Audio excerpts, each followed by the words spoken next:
Vasher kept a wary distance from Vahir. Now that the man's voice was free, he could command. However, he was touching nothing except for the metal chains, and metal was very difficult to awaken. It had never been alive, and it was far from the form of a man. Even during the height of his power, Vasher himself had only managed to awaken metal on a few select occasions. Of course, some extremely powerful awakeners could bring objects to life that they weren't touching, but which were in the sound of their voice. That, however, required the ninth heightening. Even Vahir didn't have that much breath. In fact, Vasher knew of only one living person who did, the God King himself. That meant Vasher was probably safe.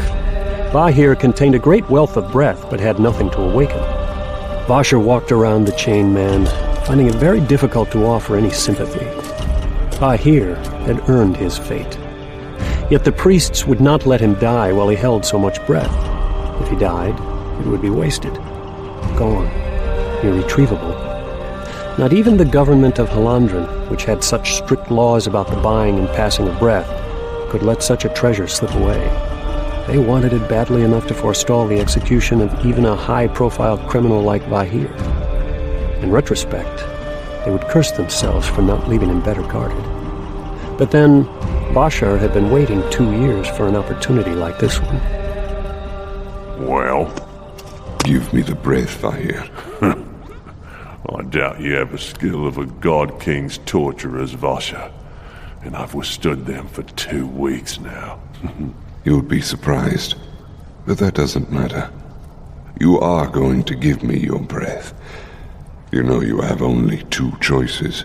Give it to me, or give it to them. You don't have much time to consider. Any moment now, someone is going to discover the dead guards outside. The alarm will be raised. I'll leave you. You will be tortured again, and you will eventually break. Then all the power you've gathered will go to the very people you vowed to destroy. Vahir stared at the floor. Vasher let him hang for a few moments and could see that the reality of the situation was clear to him. Finally, Vahir looked up at Vasher. That thing you bear, it's here in the city. Vasher nodded. Screams I heard earlier. It caused them. Vasher nodded again. How long will you be in Taitalir? For a time. A year, perhaps. Will you use it against them? My goals are my own to know, Vahir. Will you take my deal or not? Quick death in exchange for those breaths. I promise you this. Your enemies will not have them. It's yours. Vasher reached over, resting his hand on Vahir's forehead. Careful not to let any part of his clothing touch the man's skin, lest Vahir draw forth color for awakening. Vahir didn't move. He looked numb. Then, just as Vasher began to worry that the prisoner had changed his mind, Vahir breathed.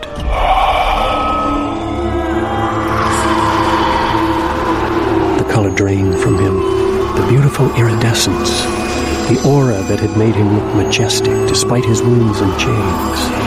It flowed from his mouth, hanging in the air, shimmering like mist. Vasher drew it in, closing his eyes. My life to yours. My breath become yours.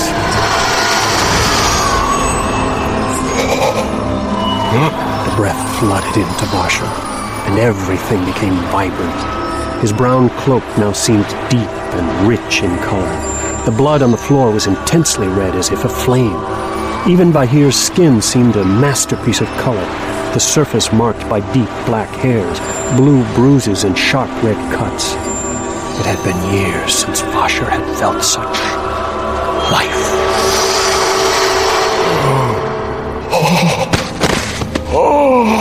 He fell to his knees as it overwhelmed him, and he had to drop a hand to the stone floor to keep himself from toppling over. How did I live without this? Vasher knew that his senses hadn't actually improved, yet he felt so much more alert, more aware of the beauty of sensation. When he touched the stone floor, he marveled at its roughness and the sound of wind passing through the thin dungeon window up above. that had always been that melodic? How could he not have noticed?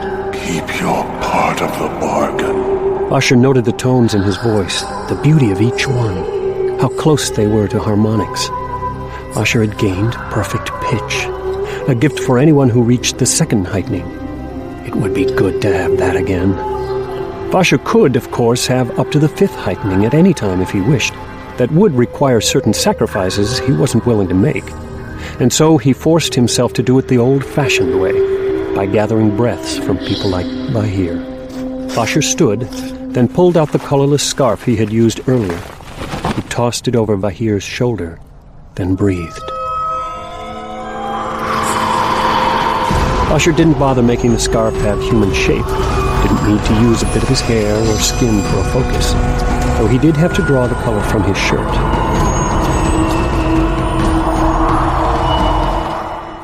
Vasher met Vahir's resigned eyes. Strangle things.